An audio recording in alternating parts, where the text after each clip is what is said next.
Welcome to the Riveo Impact Lab, the podcast in which we explore what it means for small businesses to have real impact in an evolving world. On this podcast, we engage our curiosity around topics like sustainability, diversity and inclusion, and the ethical outcomes of our decisions, all from a small business perspective. I'm Emily, and this is my co-host, Elin. In this episode, we're talking with the incredible Ashley Brundage. Ashley is the founder and president of Empowering Differences, an organization dedicated to creating lasting change through empowerment. As you'll hear in this interview, her journey is nothing short of remarkable. Overcoming homelessness, harassment, and discrimination, Ashley not only transformed her own life, but has become a fierce advocate for LGBTQ+ rights, workplace equality, and inclusive leadership. Ashley's advocacy has earned her numerous accolades, including the Leadership Award from Metro Inclusive Health, the Champion Award from Out and Equal, and recognition as one of Florida's most powerful and influential women by the National Diversity Council. She served on the National Board of Directors for GLAAD and serves on the Corporate Advisory Council for the NGLCC National LGBT Chamber of Commerce. Ashley recently completed her run for the Florida House of Representatives and has been recognized as a top leader in both the LGBTQ+ community and corporate diversity spaces. Her dedication to breaking down barriers and lifting others up is truly inspiring, and we're thrilled to have her to share her story and insights. I love having Ashley as a guest on our podcast. I had met her a few times, and every time I was struck by her warmth and her humor and just her energy. So having her say yes to the podcast was exciting, but then I started to learn more about all the things that she's done. Yeah, she's incredible. When I was looking to create kind of our intro for how we would introduce Ashley, I was just overwhelmed by the amount of things we could say about her because she's really been involved in so much and at the helm of so much. She's a really fascinating person. She really is. And hearing her stories about all the things she's overcome and just her bravery. She talks in the interview about canvassing voters because she was running for state House of Representatives in Florida. And she would go up to houses. Well, she'll talk about it in the interview, but hearing, how she goes up and talks to people who she knows are not a supporter of hers. And she does it in a way that a lot of times they kind of come around. It's very interesting. Yeah, it doesn't surprise me. Like you said, Ashley is a very warm and enjoyable person to listen to. So that makes sense to me that she's able to bring people around to understand her point of view.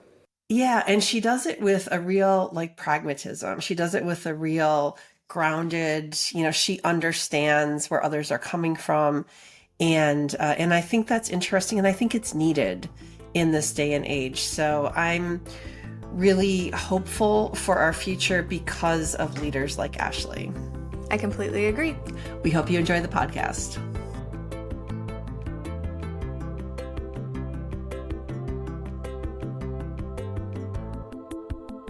Well, Ashley Brundage, welcome to our podcast. I'm really excited to have you here today. We tried to set this podcast interview up months ago, and you were really busy with the election. You had a lot going on, and we had to push it back to today. So for our listeners, we're recording this in late January 2025.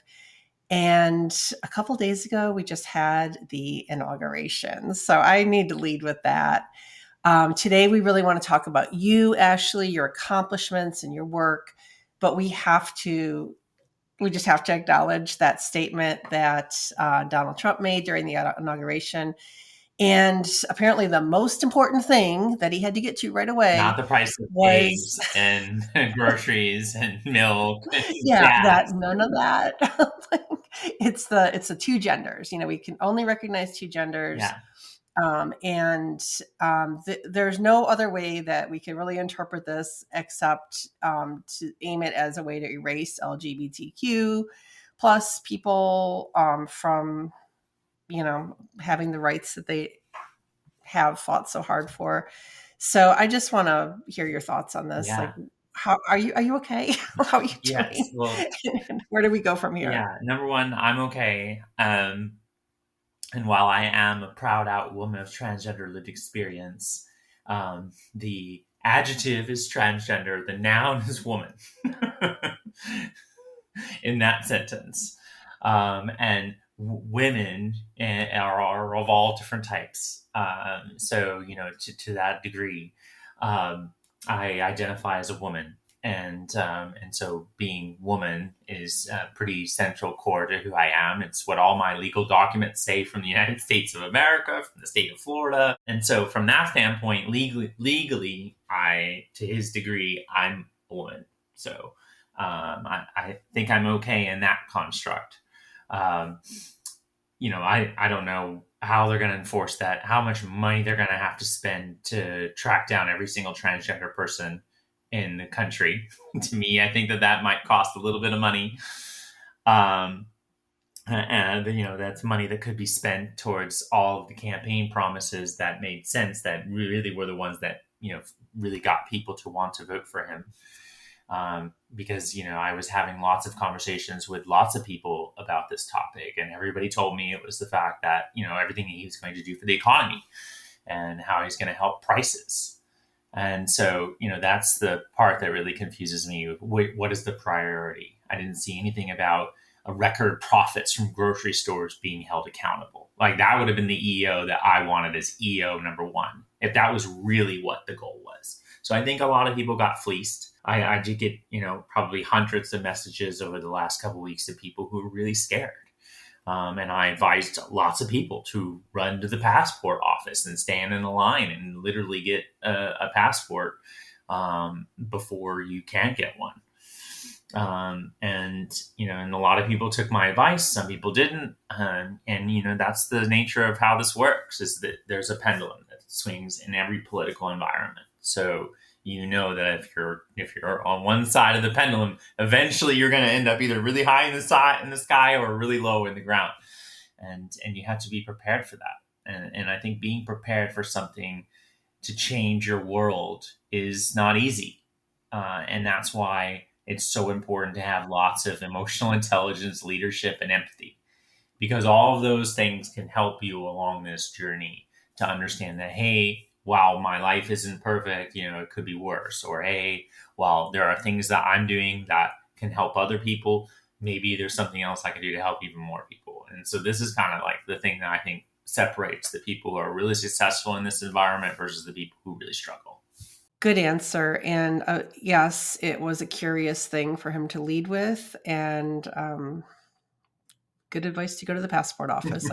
It's too late for that. I mean, but because that's gonna be a disaster. The other thing too is that, and I'm just for your listeners, if anyone that's saying, oh, well, there really is only two genders, that is actually 100% proven to be false. 1% of everyone that's born in pretty much every country in the world has some kind of birth difference.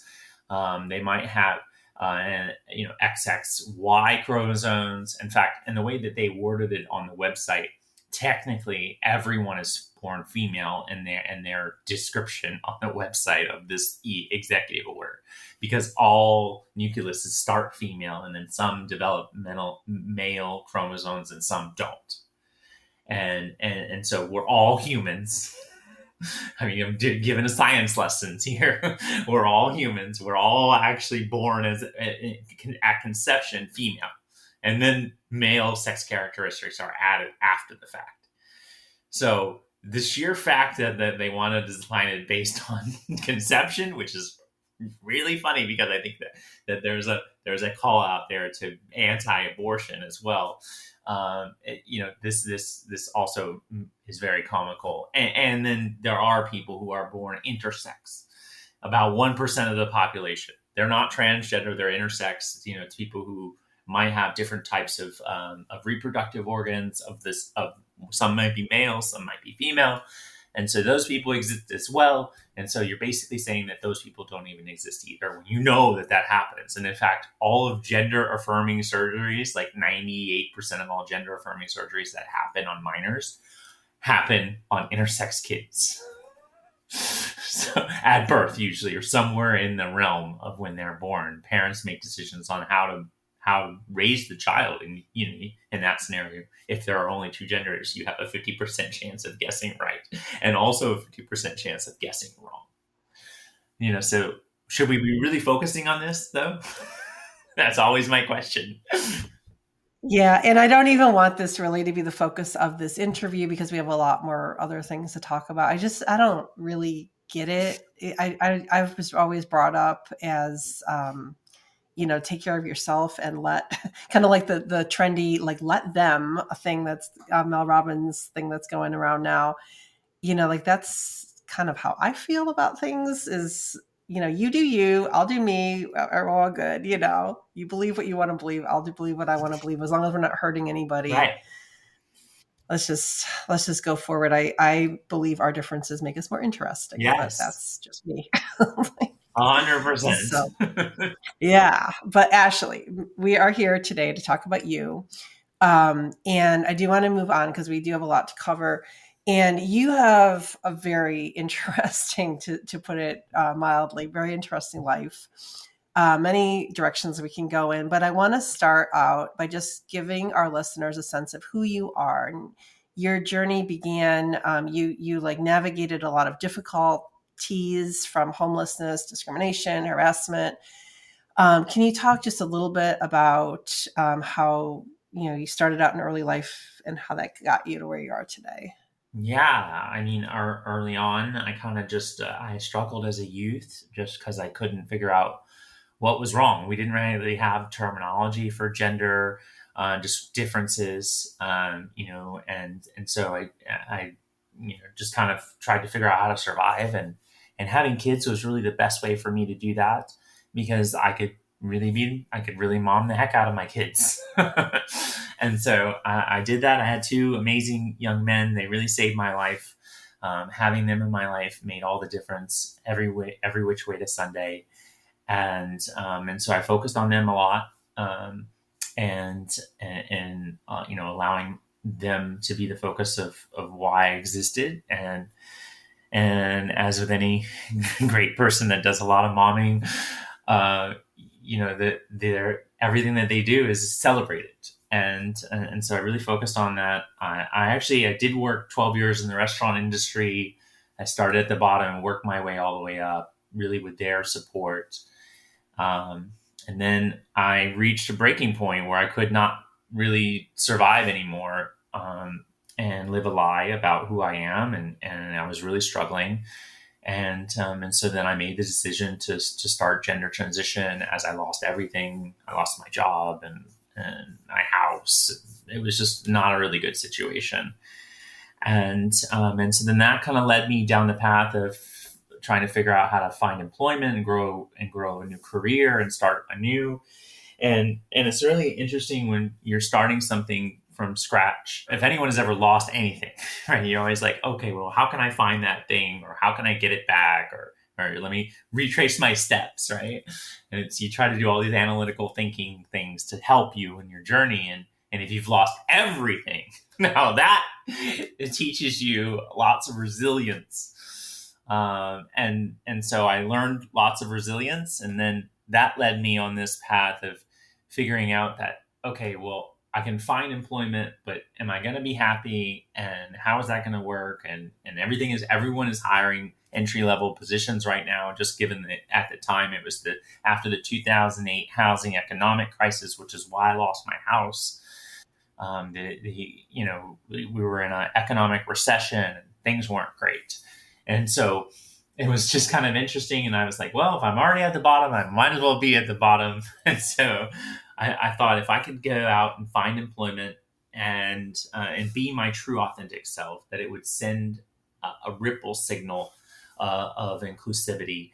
And so that's what I did. I started my second career in the banking industry, and I started as a part-time bank teller as my authentic self. They were like, oh yeah, well, we'll hire you, because I had basically had an interview where I literally laid the foundation for why DEI is good for business. And they were loving that. And they were like, oh, wow, well, you're going to generate so much more business for us. And I was like, yes, exactly. because I'm going to bring all these people who are different that don't currently use your bank, and I'm going to have them all banking at your bank. And they were like, well, then yeah, let's take a flyer on this woman. And so I got hired, and then over the first 4.5 years, I went and served in all the different financial capacities. Of course, I didn't really realize that working as a bank teller was a sales position, but certainly it is. I didn't realize that beforehand, and so I started showcasing that I could sell to my community and other communities. And I started tracking the revenue from that. And I was generating more than $3 million in new revenue each year. Wow. Yeah. Not just counting existing revenue, but all the new business I was bringing in. And so that was pretty substantial. And then they came to me and they were like, hey, well, can you do this like in other communities? Can you teach other people to do what you're doing? And I was like, yes, of course I can. It's just a form of DEI. And they were like, oh, okay. And so I became the national vice president of DEI for this bank. And so then they were like, oh, this is great. And so then I became, that person, and I would show people how to do that across the country. And we were tracking a lot of revenue, like millions and millions of dollars of revenue. And it was huge. And so then that kind of led me on my career path, and it was a blast. And then I did leave the banking industry about 2.5 years ago to focus full time on my own company after publishing a best-selling award-winning book. And so then I started doing consulting, and I run my own practice. And so that's kind of led me to where I am today, and kind of being in this space, which is super fun. Oh yeah, it's a great story. And looking back, it all makes sense, right? Like you kind of had to go through all of that to have the perspective. Well, I assume, I don't want to speak for you, but like to have the perspective of where you are today. I always feel like life is happening for us, on some level, even when it doesn't seem like it. Yeah, exactly. May I ask you, like, how old are you? Like, what era were you growing up in? Yeah, so I'm 45, or about to be 45 this year. So you're kind of grown up in the 80s, is that right? Yeah, I grew up in the 80s, though my parents are boomers. My brother and sister grew up in the 70s, and so I kind of have a mix kind of across all the different age generations. And at that time, to my memory, there wasn't differences weren't really so much talked about in the mainstream. Like, I can't remember seeing gay couples on TV or anything like that back in the 80s. Yeah. Oh yeah, definitely not. Am I right? Am I getting that wrong? No, you're right. Sometimes time is a little weird just thinking back on those times. Yeah, you're right.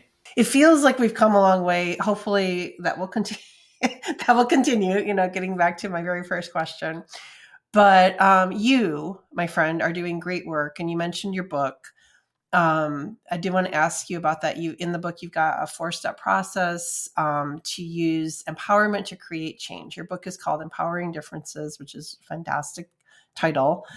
Can you briefly kind of outline that process for us?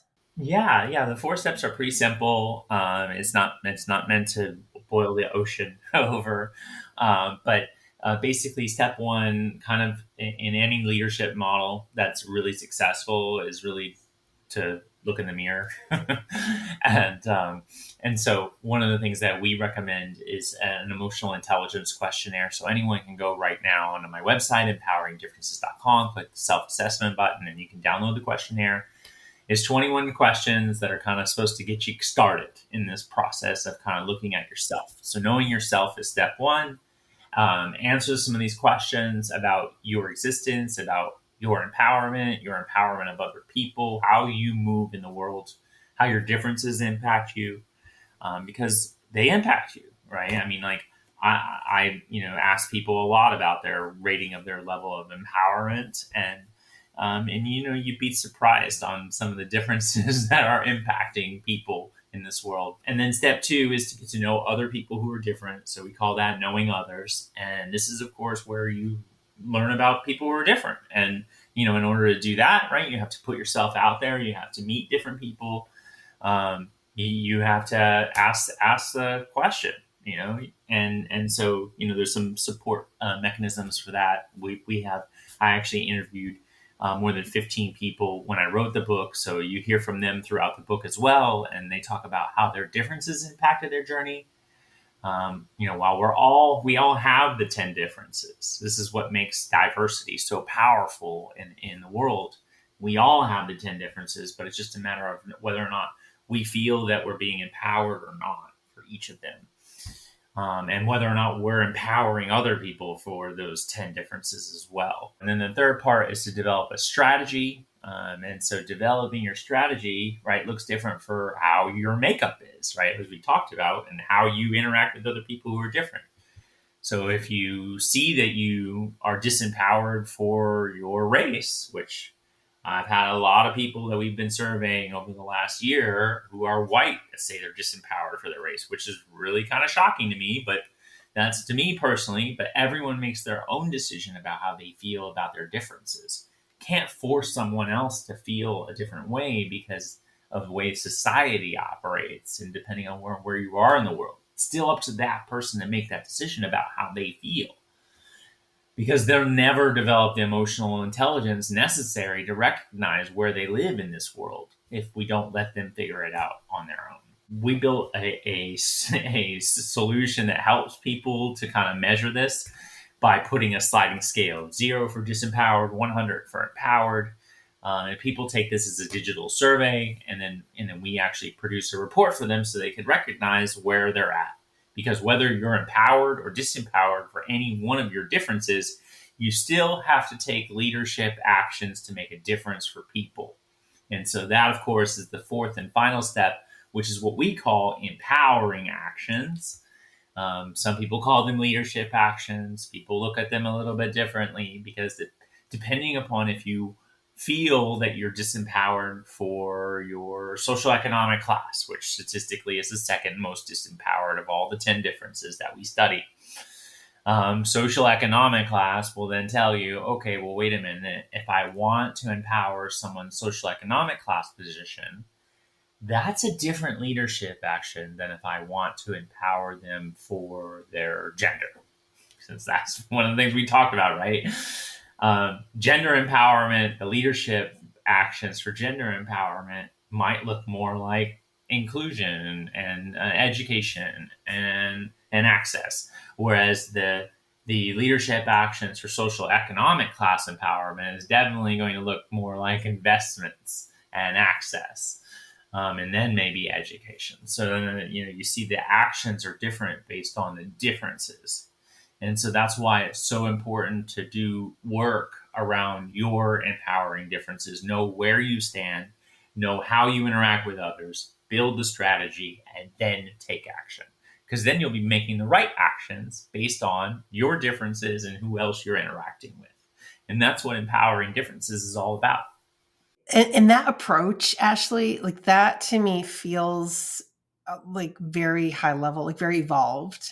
And it feels from where I'm sitting, like that's the way we have to go, because it's not about saying I'm right, you're wrong. It's about conversations, not easy conversations, but like a willingness to do something better, I guess, to listen to, you talked when you and I talked previously, and you were expressing your, like, even to me, I was like, wow, Ashley's willing to have conversations with people who are very different from her. And, we all can learn from that. Right. And that's what the world needs more of right now. Yeah, I've done that. I don't shy away from any conversation with people who are different. Yeah. Absolutely. But so you have been on this life path from, those massive challenges, you talked about, to quite an impressive resume that you've developed, from that time forward, I guess, or, on this path with this DEI work that you're doing. You've been on numerous national boards and councils. You've been interviewed for Forbes, the Miami Herald, ABC, CBS, many more. You've won leadership awards. Even one from the governor of Florida you shared with me. Listeners can go to your website, empoweringdifferences.com, and they can see the full list there. It's truly outstanding and impressive. And so, kudos for all that you've accomplished thus far. I'm curious about what would you say are the main contributors to that success and visibility that you've created? Obviously, my kids is number one. Without them, I wouldn't be here, as I said earlier. How old are they now, Ashley? Yeah, so this year they're going to be 20 and 18, so they're not kids anymore. Wow. And I have two Yeah, it's adults. funny how that happens. Yeah, it's shocking. I'm an empty Yeah. nester now, so that's kind of interesting. It's targeting some new waters for me. So that's a big thing to it. I think that literally every supervisor that I've ever worked with has been really great. I've had supervisors defend me to customers and choose to not have customers anymore because they knew how valuable I was to their organization. When you have someone who chooses you and tells the customer that they're not the customer anymore, that's a big deal. Not everybody would do that and see the bigger picture, right? That I'm bringing over so many more business, so much more business to the organization just by existing. That was really powerful. That happened on several occasions from really great managers that I had. And in actuality, really every manager I've worked with has been amazing. I know that that's probably not the case for everybody, but even if they had things that they needed to learn, I worked with them.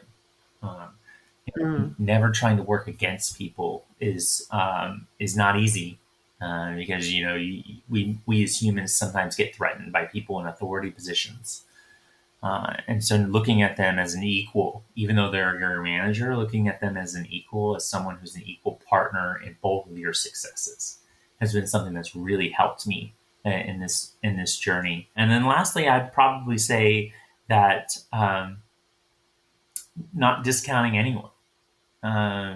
I think that we learn some of the best leadership lessons from the most unlikely sources, as I often say. If you're in the Uber, well, the Uber driver knows a lot. They see a lot of people. They know a lot about a lot of things. And you never know, you can learn something from them. I tend, it's like you get in the subway or you get in transit and then you put your headphones in and you don't listen to anybody. Unless you're listening to something that's going to enlighten your mind on something, then yeah, that's one thing. But I'll listen to what everybody else is talking about and what people are saying. I try to soak in as much as I can because you never know where you're going to find your next nugget of really cool stuff. Right. And I don't know. I just really enjoy that. I really enjoy, living the life, right? Live the life that you have and soak in as much cool crap as you can along the way. Because you're going to find it all. I swear, you will find some of the coolest stuff ever when you start listening. So really listening is kind of that last bullet, I would say. Oh, thank you for that nugget. That's a good one. That's a good reminder. We are all here on Earth School, and we're able to learn lots of lessons if we're open to that. Yes. So I love that. So let's talk a little bit about politics. Overcoming adversity has been a theme in your life, it seems. And recently you won the Democratic primary. You live in Florida. Your district was highly Republican. What did you say, 70% Republican? No, well, actually it's almost 40% Republican, but only 30% Dems. Yeah, in my district. Okay, gotcha. Okay, so, but the primary, so your Democratic primary, you overwhelmingly won that one. Hands down, 81%. Yeah. 81%. Yeah. Huge landslide. That's a big deal. Yeah. And then you're in the general election for state Senate, correct? House. Okay. Yeah. The general election did not go as you hoped, but again, big learning opportunity, and you had some massive, massive accomplishments. So I want to hear you talk a little bit about that. And then because you didn't win, I want to hear a little bit about the resilience. How did you stay resilient through this process? Let's see. Yeah. So I won a primary. I entered the race really late, not quite Kamala Harris late, but almost. Like she had like a month and a half. I had a month and a half head start over her, which certainly is not easy. I mean, when you're running against somebody that's been running for office for 6 years, 8 years, it's like 10 years. It's like really hard to kind of to make up the ground, because when you're running for office, right, you have to raise money because you need the money to send out mailers, you need money to send out text messages, right? You need money to send out emails. You need you need money to buy water for volunteers and T-shirts and stuff and signs and yard signs. So if you don't have those resources, then it makes your life really, really hard. So, and if you don't have time to call people and ask people for money, and also have time to knock on people's doors, how are you going to make all that work? Now, why did you start late? Were you just unsure about running? Yeah, I actually was not going to run. I was going to move away from Florida. Okay. I was going to move to New York because I was kind of over Florida at that point, and I wanted to leave. And so I got talked out of leaving to run. I got recruited by the Democratic Pro-Choice Women's Organization for the state of Florida. And so they called me and they were like, we really need you badly. And I was like, oh, okay. And then I showed up, and then they helped with all kinds of marketing and websites and stuff. And I was like, wow. And they made introductions to key partners that could help in the election.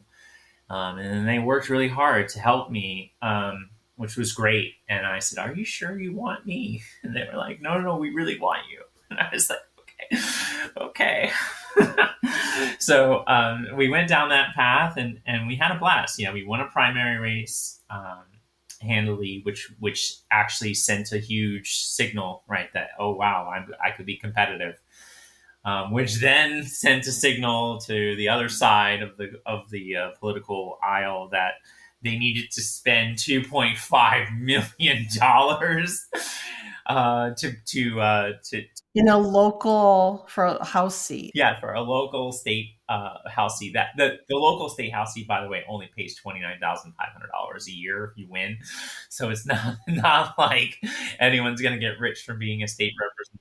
So you were like a threat. Yeah. The average, I want to say from my research, the average spend for a state house seat is about $375,000. That's the average. So 2.5 million is an F ton. So that resulted in $1 million with the television commercials and $1 million with the mail. If you ever wanted to know what $1 million in the mail looks like, it's about a stack about this big that goes to about 60,000 houses. Wow. And so yeah, that was really fun, and we really had a blast. And we knocked on 9,000 doors, and I ended up winning 43% of the vote in a district that was less than 30% Dems, and won 43%. And obviously, that meant I won a larger share of the independents than my opponent, and rightfully so, because I was talking about the actual issues that are affected by people. And so sometimes you have to go into having a conversation with someone that vehemently disagrees with your entire existence in the world. And when you talk about issues that really affect them, then people consider to want to work with you. And I say want to work with you is also the same as want to vote for you, or is also the same as wanting to make an impact. And it's the impact, right? That impact of people either working with you or voting for you or hanging out with you, right? Whatever it is, you get people to want to be with you on any construct, then you know that what your message resonated with them. And this translates to anything that people do in the world. Knowing that not everybody agrees with you is an important takeaway.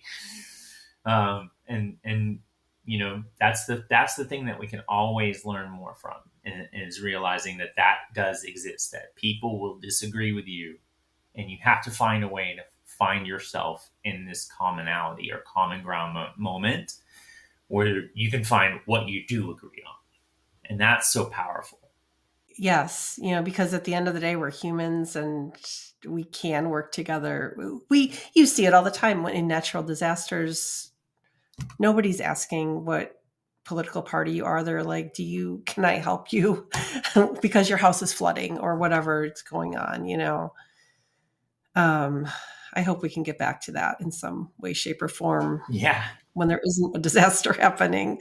But with you accomplish so much politically. I really love your philosophy and your attitude and your actions. And I'm certain that you faced, a lot of challenging times during the election and beyond too. How would you say you do remain resilient and then use those challenges for future success? You have any words of wisdom around that? Yeah, I mean, this just comes to, preparing yourself that things might not always go exactly the way that you want them to. If you're prepared for anything, then you know that you might get a no, right? If you're making a sales call and and then someone's like not interested or someone doesn't write you back or whatever the case may be, you have to be prepared to have a different approach, and you have to change the approach. And then each time you change the approach, you have to learn the broader message. And I think that that's probably the biggest thing that I learned from this process, right? I mean, having a conversation with someone and talking to them about lowering the cost of their home insurance, and literally, I actually know how to do that tomorrow. It's really ironic that people are acting like they don't know how to do it, but it's pretty easy. So you talk about that, and you talk about realistic solutions for people, and then eventually you're going to win over more people. For the most part, people are inquisitive. Human nature is to always want to usually learn more about something. This is kind of why we went to the moon. This is why we proved the Earth is not flat. This is like why we want to go to Mars, right? This is why we categorize every single species that exists on the planet, right? This is why people are fascinated with transgender rights, right? Even if they're not transgender, which makes not a lot of sense to me.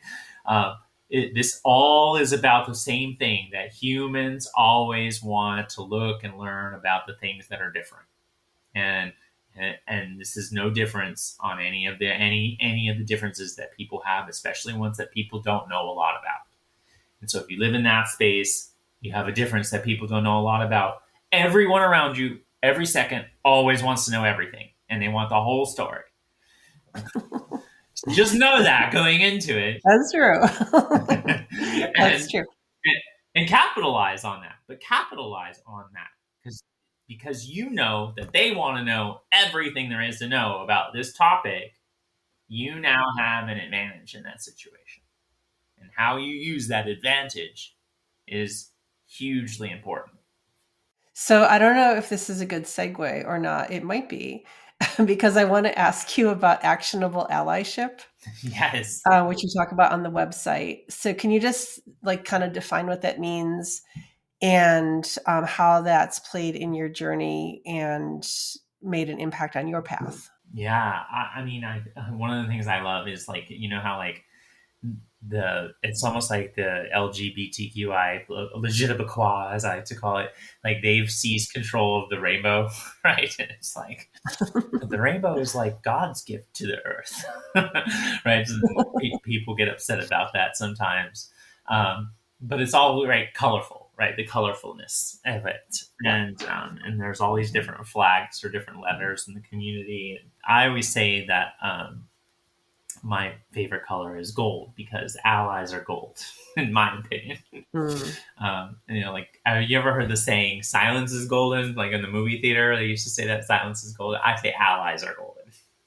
Mm-hmm. And allies are golden because they're really the person that can amplify your message. If you're in a room with someone and maybe they don't have the level of Ashley level confidence, right? Where I'm going to go up and knock on the door that has a Trump flag. That's an Ashley level confidence thing. Not everybody's going to have that kind of confidence to be able to go into somebody that probably vehemently hates the fact that you even exist in this world. And I want to know why you hate me, right? I want to know more about that. Um, but the ally, right, could be the person that says, "Oh, well, I know Ashley; she's great." Right? Or I know Ashley, I did business with Ashley and she helped me lower my mortgage rate. Or I know Ashley, right? And you can fill in the blank into why you know Ashley, right? Because, she worked and helped to my company, right, grow in revenue by 20%, right? Whatever the case may be, an ally has an opportunity to stand up and provide an opportunity to showcase why that person exists, why they're there, and why you should listen to them. And that could be so powerful, especially like I was saying earlier about if the person doesn't have the same level of confidence. Not everybody's going to be in that space. Not everybody's an extrovert. Not everybody, right? So sometimes an ally has to recognize that. And so how you do recognition by listening, right? By taking action, by showcasing a statistical analysis that you heard from this person or that you saw the results and you share the results. Allies have to be very purposeful to take as many actions as they can. So that's why actionable allyship, right? You can't be an ally and be sitting over here and just hanging out. Eventually, you have to take action. So whatever it is that you do to take that action, you have to make sure that you do it and that it's very, very been received by the other side. And if you haven't validated that it's been received by the other side, then that means you haven't done enough. Thank you for laying that out like that. I think that is a very important message and one that we all need to keep in mind for the next 4 years and beyond. But there's going to be a lot of opportunities to be good allies. So thank you. I just have a few more questions for you. This has been a great conversation, so I'll keep you a little bit longer. Corporate America has made some advances, I think, with inclusivity. Jury's out on what's going to happen with this new administration. I believe that a lot of companies are going to stay the course because it's important to them. I hope I'm right about that. But beyond that, where do you think there's the biggest need still for improvement with the corporate DEI? Yeah. Oh, this is an easy one, actually. Yeah, this is probably the easiest question you've given me the whole day. Yay. It's that DEI is good for business, right? I mean, we call it DEI now, and it's right. The word diversity is scaring people. The word equity really scares people. The word inclusion somewhat scares people because it's guilt by association with those other two words. And so we have a marketing problem with DEI. If we had led to it as the people who sell more things to more people who are different make more money, if we had just led with that every day, all day, we would have zero problems. So obviously you're hearing noise, right? Costco, right? Pushback and was like, we're going to keep our DEI. And then Apple the other day said the same thing. And then some companies, are caving. And the companies that are caving are going to have a hard time recruiting and retaining top talent. That's going to affect their bottom line long term. Yeah, they're going to be spending less money on DEI, but they're going to be spending more money on lawsuits. They're going to be spending more money on legal challenges. They're going to be spending more money on trying to recruit people to go work there because people aren't going to want to go work there. They could choose a place that has an inclusion program versus one that doesn't. People are going to be smart and wanting to choose a place that does eventually. But the biggest thing here in this space is that people are fearful of DEI because the word diversity divides people sometimes. But that's why I use the word differences, because no one will argue that we're all different. Right? There are 8.5 billion different people on the planet, right? 335 million people in the United States of America. No two people are exactly alike. Even identical twins are different in their way of thinking, in their way of working, in their way of building relationships. So that's That's diversity, is the differences. People don't realize that means everybody, because they think diversity and they think that means black person, or that means LGBT, or that T, or that means Ashley, or that it means woman, or that it means, right? They start thinking about in their head what that means, and they think that doesn't include them. In the moment that someone feels like they're not included, this is when they get fearful and they start wanting to take away things. Oh, I don't want to be, I can't believe I'm going to write a letter that program is horrible because it doesn't include me, when it actually literally is created to help that person too. And that's a huge issue where we really haven't done a great job of messaging why it's so good for everybody. Because that white middle-aged guy that's saying, oh, DEI is the death of my career development, if he's saying that, then that means he missed the memo that he could learn more by selling more things to more people who are different, by learning more about them. He should go and join the African American or Black Employee Resource Group and learn about Black people, right? And then he can relate better to his Black clients, right? That's a perfect real world solution where DEI is good, right?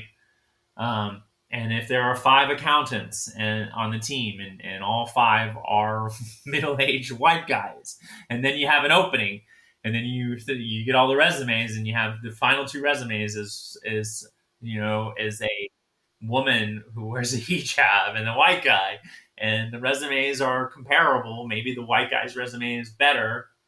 Maybe he went to a better school, or whatever it is, it's better. Is it really better? Because somebody will say, well, DEI will say that she should get the job, but I think that if his resume is better, he should get the job. But are we putting into work of your calculation of which resume is better, who is going to be able to sell things to more people who are more different? Because if that goes into your resume calculation, then she would be more qualified. So Yeah, it's really a no-brainer. That's one of the things I love about the way you frame all of this, is that it's done in a way it's A, not threatening, and B, makes perfect business sense. No-brainer. I think that's a powerful. I think you're right about the messaging.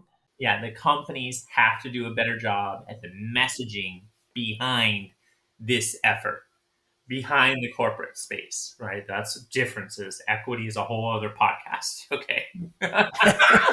Yeah, but yes, embrace our differences. It makes perfect sense and perfect business sense. But let me ask you, like, for small businesses, one of the things that we're always talking about is that no action is too small. Sometimes people who are in small businesses like myself feel like, well, we're too small to make a difference or whatever. I don't believe that anymore.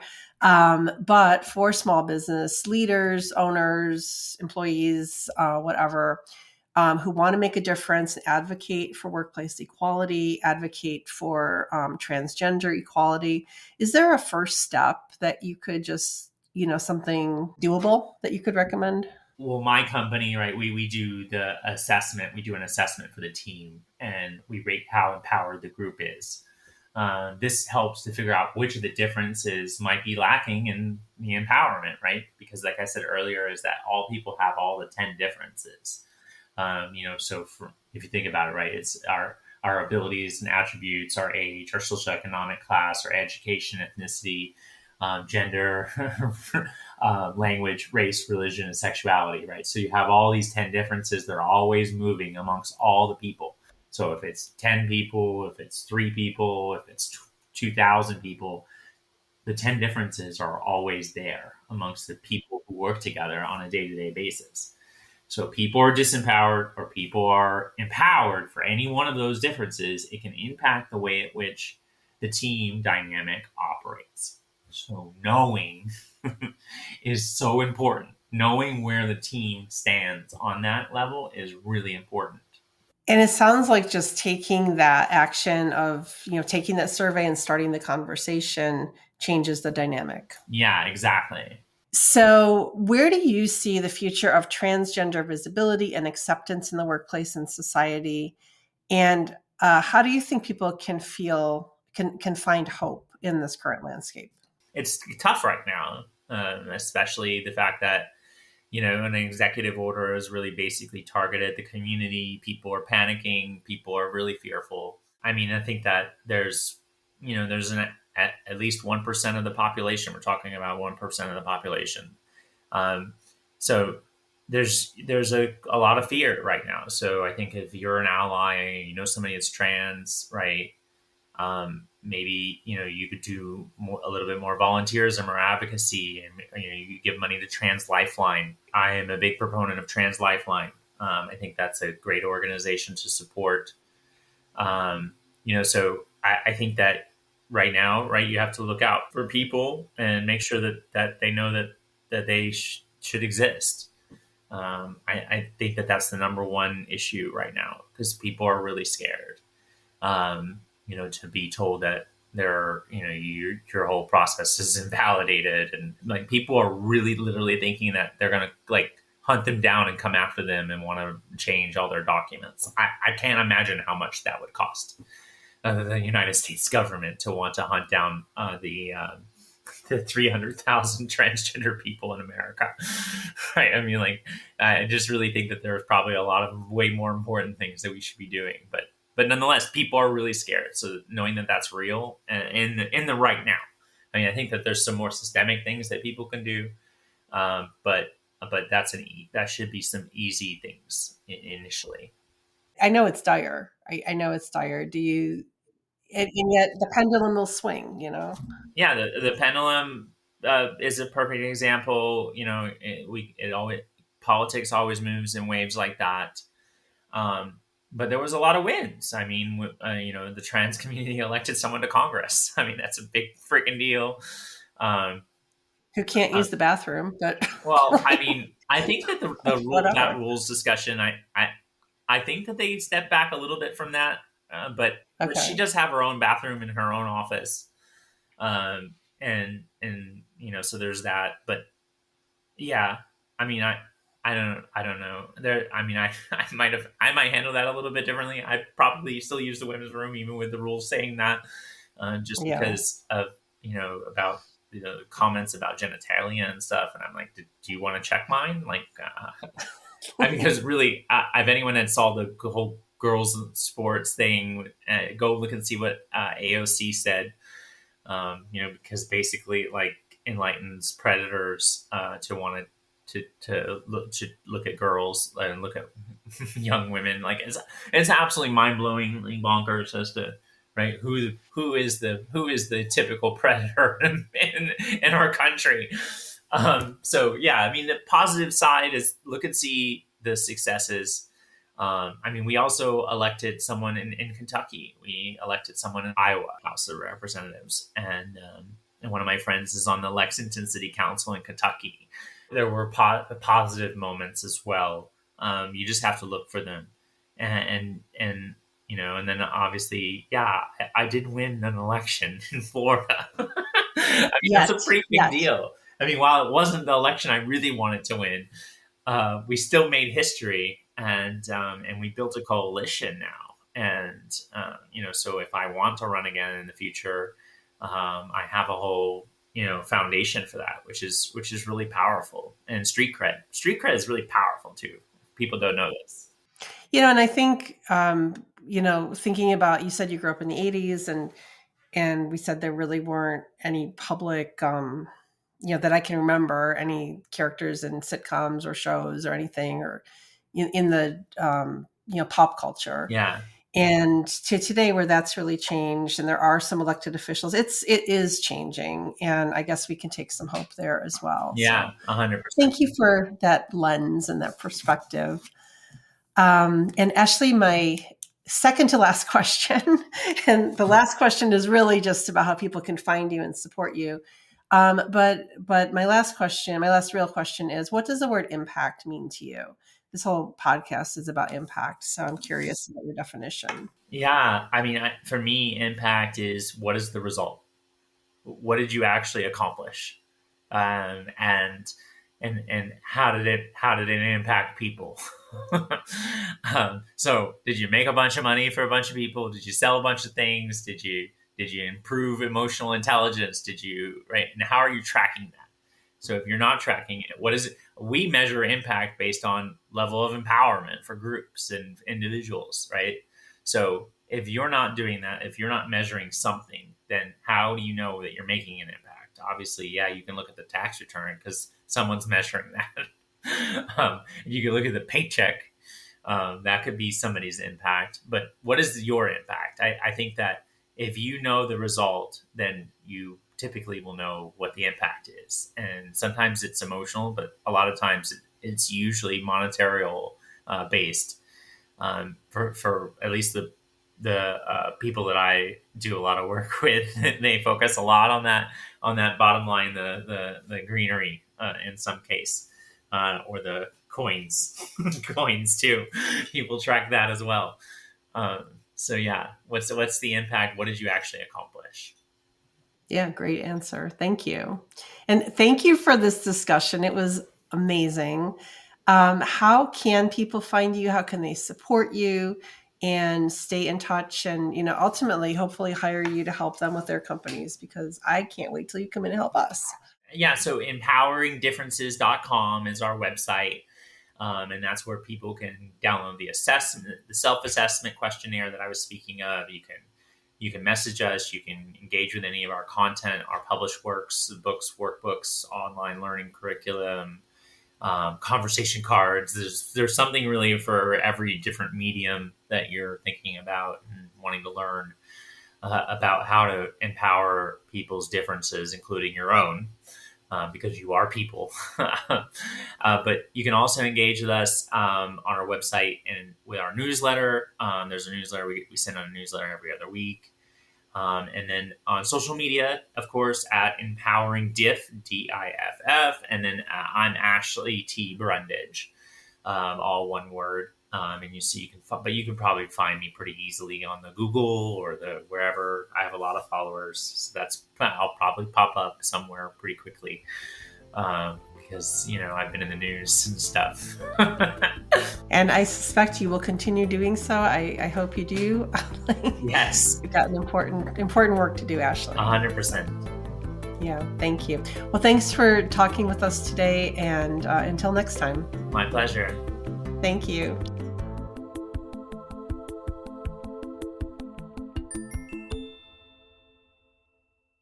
Want to make an impact? Consider reviewing your hiring practices. Make sure that all candidates are treated fairly by eliminating gendered language, ensuring interviewers are trained on bias, and evaluating the company's recruitment materials. Thanks for listening, and make sure to do good in the world. If you have questions you'd like us to address on the podcast, you can reach us at info@riveocreative.com. Subscribe wherever you listen so you don't miss out on any of our incredible upcoming guests. We'll see you soon at the Riveo Impact Lab.